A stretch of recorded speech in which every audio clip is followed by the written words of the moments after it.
We're going to do a green crab pozole. A pozole is a Mexican stew usually made with pork. The main ingredient is hominy, so we're making it with green crab. The first thing we're going to do, we're going to sweat down some bacon to start. This is Portsmouth pozole. This is the first time that it's ever been done. They might even just say, oh, a seafood pozole, a crab pozole, not even realizing how deep the purpose actually is with the green crabs. We're going to add some onions and some red onions, some garlic, sweat this down as well. There's a little bit of seasoning in here now. We're gonna add the peppers in, cook these down.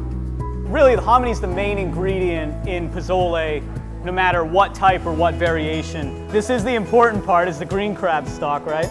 Really, this dish is as simple as that. Two schools of thought with cilantro in the world. The I hate cilantro and I love the cilantro world. We just saw what school of I'm in.